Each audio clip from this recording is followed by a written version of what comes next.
नमस्कार दोस्तों, आप सभी का हमारे YouTube चैनल रोजगार एंटरटेनमेंट में स्वागत है। दोस्तों, आज हम पढ़ने वाले हैं क्रिया का दूसरा पार्ट। कल हम पढ़े थे क्रिया का पहला पार्ट और कल हम पढ़े थे क्रिया में क्रिया कितनी प्रकार से विभाजन किया जा सकता है। तो दो प्रकार से विभाजन किया जा सकता है।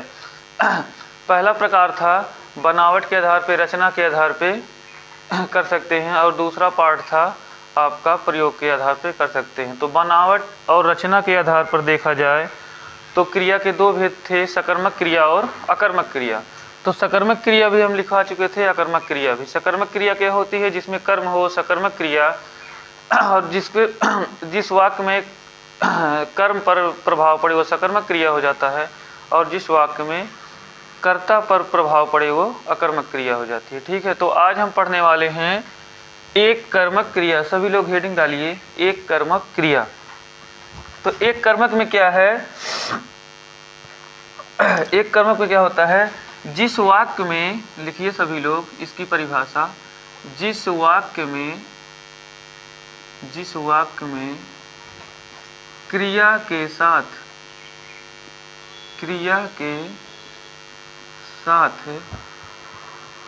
एक ही कर्म दिया हो, एक ही कर्म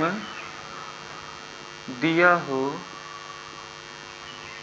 एक कर्मक क्रिया कहलाती है। दिया हो, एक ही कर्म दिया हो, एक कर्मक क्रिया कहलाती है। एक कर्मक क्रिया कहलाती है। ठीक है, तो ये हो गया एक कर्मक क्रिया का क्या होती है? जिस वाक्य में क्रिया के साथ एक ही कर्म दिया हो, एक कर्मक क्रिया कहलाती है। जैसे अगर इसका कुछ एग्जाम्पल लिखें तो एग्जाम्पल में लिख लीजिए सभी लोग। जैसे एग्जाम्पल नंबर 1 लिख दीजिए। जैसे वह पुस्तक पढ़ता है, वह पुस्तक पढ़ता है, वह पुस्तक पढ़ता है, वह पुस्तक पढ़ता है। ठीक है, पहला एग्जाम्पल हो गया वह पुस्तक पढ़ता है। तो इसमें पहले बताइए सकर्मक क्रिया है या अकर्मक क्रिया है? तो ये सकर्मक क्रिया है। अगर इस पे क्वेश्चन कीजिए वह क्या पढ़ता है, तो वह पुस्तक पढ़ता है। कर्ता क्या करता है? कर्ता पुस्तक पढ़ता है। तो हमें कर्म मिला, क्या मिला? कर्म मिला। कर्म क्या है? पुस्तक को पढ़ना। ठीक है, तो कर्म है पुस्तक, एक कर्म है तो एक कर्मक क्रिया होगी। ठीक है, तो इस वाक्य में क्रिया के साथ एक कर्म है तो एक कर्मक क्रिया हो जाएगी। दूसरा एग्जाम्पल लिखिए। जैसे राम ने खाना खाया, राम ने खाना खाया, राम ने खाना खाया। तो दूसरा वाक्य हो गया जैसे राम ने खाना खाया। राम ने क्या खाया? तो राम ने खाना खाया। ये भी है सकर्मक क्रिया। तो सकर्मक क्रिया में कितने कर्म हैं? तो एक कर्म है। कौन सा कर्म? वो है खाना। ठीक है, तो राम ने क्या खाया? खाना खाया। तो ये हो गया आपका कर्म। तो इस वाक्य में भी क्रिया के साथ एक कर्म जुड़ा हुआ है। ठीक है, तो यहाँ से हो जाएगा जिस वाक्य में क्रिया के साथ एक कर्म हो वो एक कर्मक क्रिया कहलाती है। ठीक है, जैसे एग्जाम्पल वह पुस्तक पढ़ता है, राम ने खाना खाया। इसमें कर्म हो गया पुस्तक और इसमें कर्म हो गया खाना। सभी लोग नोट डाउन कर लीजिए। आगे फिर हम पढ़ने वाले हैं एक कर्मक क्रिया तो हो गई, अब आगे पढ़ेंगे द्विकर्मक क्रिया। तो आगे हम पढ़ेंगे द्विकर्मक क्रिया।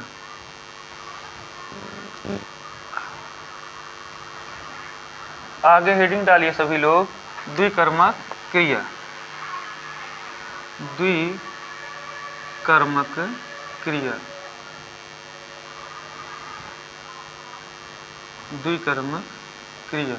हेडिंग डाल लीजिए सभी लोग। द्विकर्मक क्रिया। अब द्विकर्मक क्रिया क्या होती है? जिस वाक्य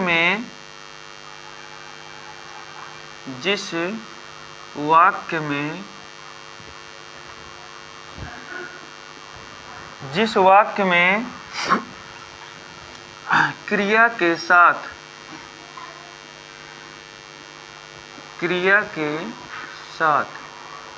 दो कर्म दिया हो, ठीक है, क्रिया के साथ दो कर्म दिया हो, क्रिया के साथ दो कर्म दिया हो,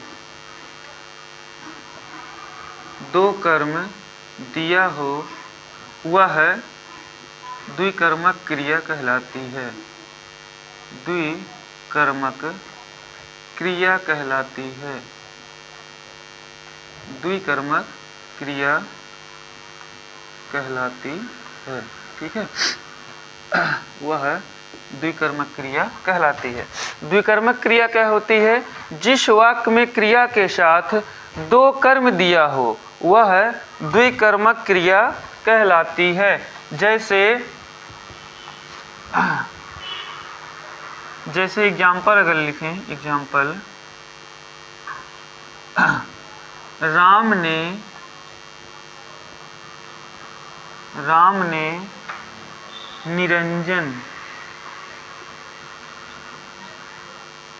निरंजन को पुस्तक दी।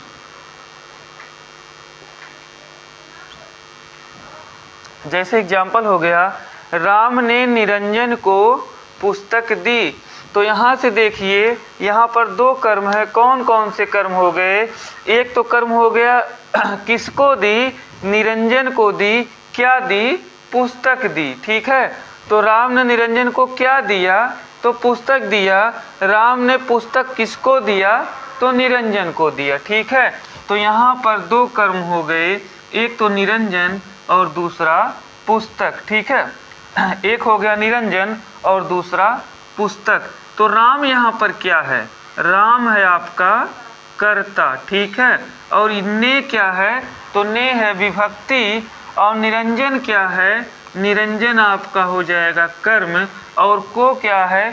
को भी है विभक्ति। और यहाँ से पुस्तक क्या हो गया?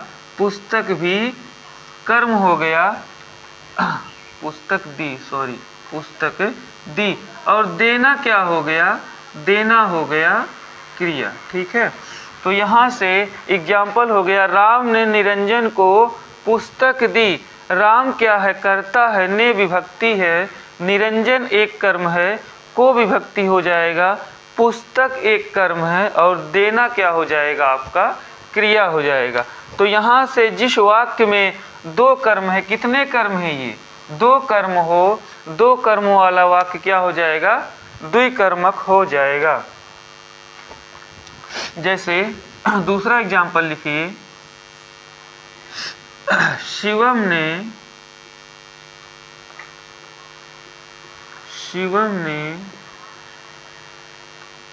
राहुल को पैसे दिए।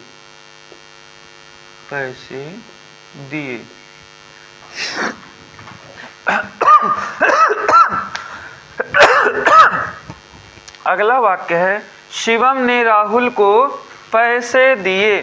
तो यहाँ से आपका शिवम क्या हो जाएगा? देने वाला कौन है? शिवम है। तो कार्य कौन कर रहा है?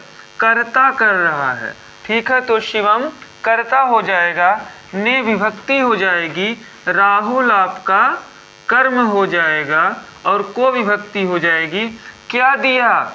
पैसा दिया। तो ये भी क्या हो जाएगा? कर्म। और देना क्या हो जाएगा? देना आपका हो जाएगा क्रिया, ठीक है। तो यहाँ से शिवम ने राहुल को पैसे दिए।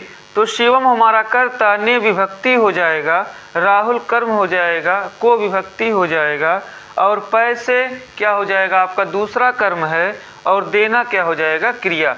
तो इस वाक्य में भी दो कर्म आ गए। तो क्या हो जाएगा? द्विकर्मक क्रिया, ठीक है। द्विकर्मक क्रिया क्या होती है? जिस वाक्य में क्रिया के साथ दो कर्म दिए हों वहाँ द्विकर्मक क्रिया हो जाती है, ठीक है। इसके बाद जो है आगे हम पढ़ने वाले हैं, आगे पढ़ेंगे हम रूढ़, यौगिक और योग रूढ़। ठीक है, आगे हम पढ़ने वाले हैं रूढ़, यौगिक और योग रूढ़।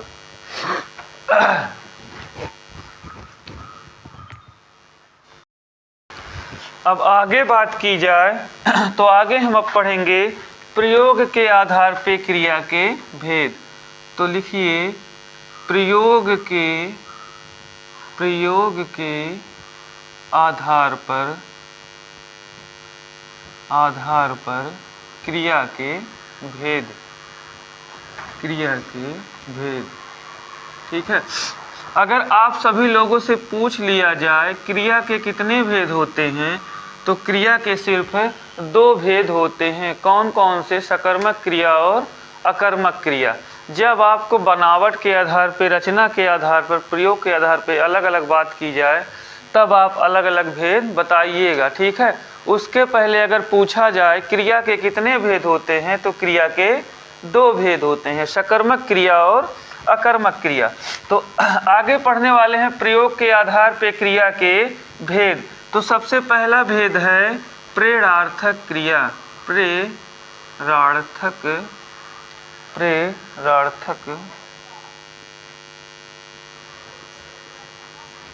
क्रिया। ठीक है, प्रेरणार्थक क्रिया। इसके बाद पढ़ने वाले हैं हम लोग संयुक्त क्रिया।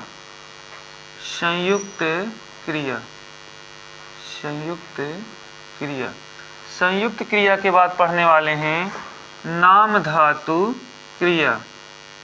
नाम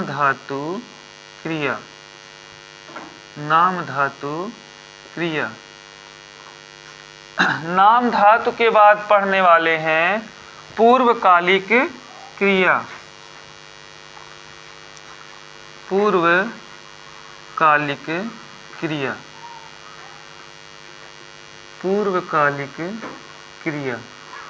पूर्वकालिक के बाद पढ़ने वाले हैं सामान्य क्रिया।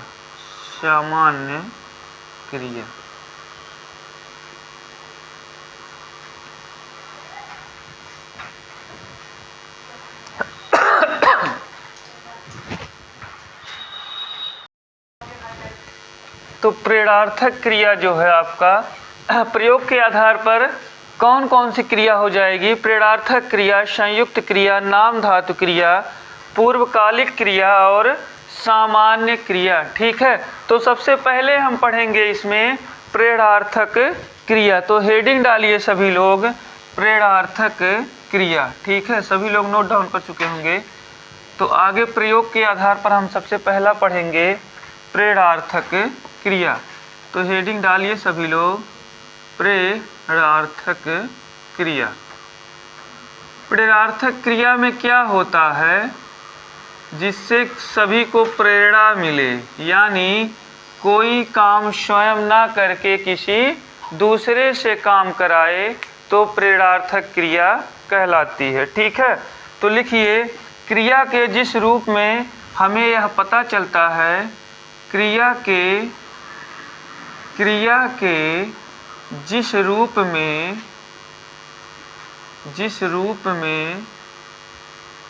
हमें यह पता चलता है,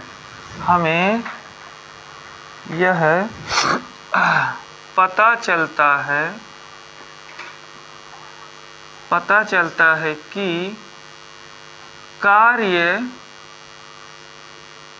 स्वयं ना करके किसी और से कराया जाए।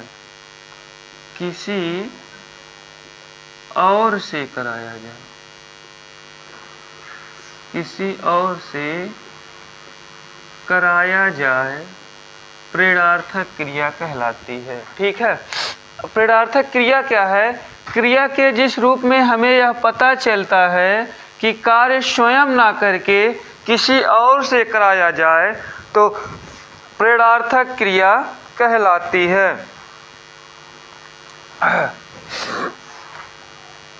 तो यहाँ पर इसके भी 2 भेद हो जाएंगे। नंबर 1 आपका हो जाएगा, नंबर 1 प्रेरक कर्ता। प्रेरक कर्ता और नंबर 2 हो जाएगा प्रेरित कर्ता।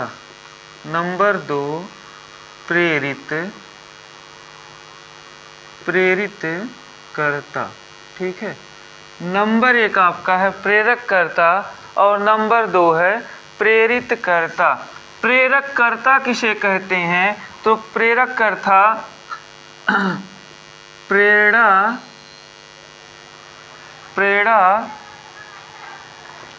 प्रथम करने वाला, प्रथम करने वाला। ठीक है, और ये हो जाएगा प्रेरणा लेने वाला। ठीक है, मतलब एक कोई काम किसी को कहेगा तो दूसरा कार्य को करेगा। ठीक है, तो वो हो जाएगा प्रेरणार्थक क्रिया, यानी प्रेरक करता एक तो प्रेरित करेगा किसी को और दूसरा उससे प्रेरित होकर कार्य करेगा। ठीक है, तो प्रेरक कर्ता का कार्य हो जाएगा कि वो प्रेरणा देगा, यानी प्रथम करने वाला होगा, और ये प्रेरणा देगा, प्रथम करने वाला होगा। और प्रेरित कर्ता का अर्थ है कि प्रेरणा लेने वाला, जो प्रेरणा मतलब प्रथम प्रेरणा लेने वाले से ये प्रेरणा लेगा। ठीक है, कि कार्य कौन सा करना है, ये कार्य को बताएगा और ये कार्य को करेगा। ठीक है, तो इसके अंतर्गत एग्जाम्पल लिखिए सभी लोग। इसको मिटका दे रहे हैं, सभी लोग नोट डाउन कर चुके होंगे ना। आगे लिखते हैं एग्जाम्पल। जैसे एग्जाम्पल लिखिए, राम लक्ष्मण से लिखवाता है, लिखवाता है। ठीक है, तो यहाँ पे क्या हो गया, राम क्या हो गया, ये प्रथम आपका प्रेरक हो गया। ठीक है, ये प्रथम प्रेरक हो गया, राम प्रेरक हो गया और लक्ष्मण उससे प्रेरित हो रहा है। ठीक है, ये क्या हो जाएगा, लक्ष्मण हो जाएगा प्रेरित। ठीक है, लक्ष्मण हो जाएगा प्रेरित।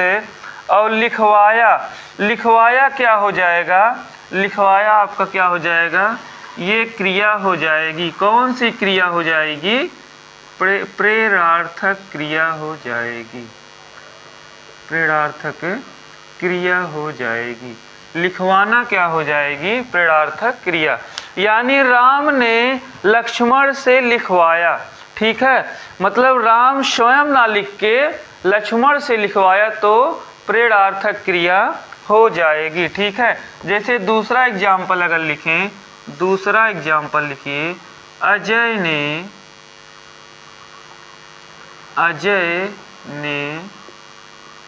विजय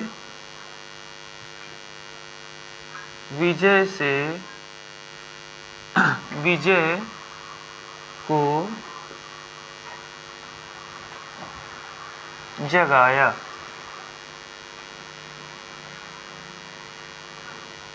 ठीक है, अजय ने विजय को जगाया। ठीक है, ये क्या हो गया, ये आपका हो गया प्रेरक। ठीक है, और विजय क्या हो गया, यहाँ पर हो जाएगा जगवाया। ठीक है, जगवाया, तो ये हो जाएगा अजय ने विजय को जगवाया, तो विजय क्या हो जाएगा, प्रेरित हो जाएगा, विजय प्रेरित हो जाएगा। और ये क्या हो जाएगा, प्रेरणार्थक क्रिया, प्रेरणार्थक क्रिया। ठीक है, तो यहाँ से प्रेरणार्थक क्रिया क्या होती है, वह क्रिया जिसमें कर्ता स्वयं ना करके किसी और से कार्य करवाए तो प्रेरणार्थक क्रिया कहलाती है। एग्जाम्पल हो गया, राम लक्ष्मण से लिखवाता है, दूसरा है अजय ने विजय को जगवाया। ठीक है, तो ये हो गया हमारा एग्जाम्पल। आगे हम फिर पढ़ेंगे क्रिया के तीनों भेद, प्रेरणार्थक क्रिया के तीनों भेद कौन कौन, प्रथम, द्वितीय और एक मूल धातु हो जाएगा और एक प्रथम प्रेरणार्थक और एक द्वितीय प्रेरणार्थक। ठीक है, तो आगे जैसे सभी लोग हेडिंग डाल लीजिए। एक तो हो जाएगा मूल धातु प्रेरणार्थक क्रिया में, एक हो जाएगा मूल धातु, क्या हो जाएगा मूल धातु, दूसरा क्या होगा प्रथम प्रेरणार्थक, और तीसरा क्या हो जाएगा द्वितीय प्रेरणार्थक, द्वितीय प्रेरणार्थक। ठीक है, ये हो जाएगा। लिखिए सभी लोग इसको, मूल धातु प्रथम प्रेरणार्थक और द्वितीय प्रेरणार्थक। जैसे मूल धातु में क्या हो जाएगा गिरना, मूल धातु में क्या क्रिया है गिरना। ठीक है, तो प्रथम प्रेरणार्थक में क्या हो जाएगा गिराना, क्या हो जाएगा गिराना, और द्वितीय प्रेरणार्थक में क्या हो जाएगा गिरवाना, गिरवाना। ठीक है, तो ये द्वितीय प्रेरणार्थक हो जाएगा गिरवाना। इसके बाद जैसे हो जाएगा मूल धातु में जगना, जगना प्रथम प्रेरणार्थक में हो जाएगा जगाना, जगाना, और द्वितीय प्रेरणार्थक में हो जाएगा जगवाना। ठीक है, जगवाना। आगे जैसे हो जाएगा मूल धातु में उठना, क्या हो जाएगा उठना, तो प्रथम प्रेरणार्थक में हो जाएगा उठाना, और द्वितीय प्रेरणार्थक में हो जाएगा उठवाना, उठवाना। ठीक है, आगे अगर देखें तो जैसे हो जाएगा मूल धातु में लिखना, क्या हो जाएगा लिखना, तो प्रथम प्रेरणार्थक में हो जाएगा लिखाना, लिखाना, और द्वितीय प्रेरणार्थक में क्या हो जाएगा लिखवाना, लिखवाना। ठीक है, तो यहाँ पर हो जाएगा लिखवाना। आगे बात की जाए फिर जैसे, तो सुनना, जैसे मूल धातु हो गई सुनना, तो प्रथम प्रेरणार्थक क्या हो जाएगा सुनाना, और द्वितीय प्रेरणार्थक क्या हो जाएगा सुनवाना। ठीक है, तो यहाँ पर मूल धातु एक है, दूसरा प्रथम प्रेरणार्थक और तीसरा है द्वितीय प्रेरणार्थक। मूल धातु में जैसे गिरना, तो प्रथम प्रेरणार्थक में हो जाएगा गिराना, और द्वितीय में गिरवाना।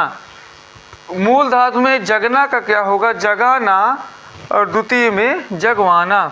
उठना का क्या हो जाएगा उठाना, और द्वितीय में उठवाना।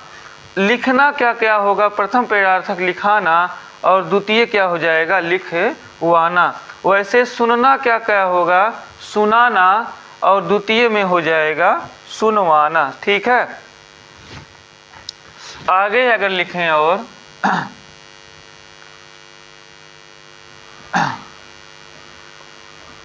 आगे और लिखें अगर, तो जैसे सजना,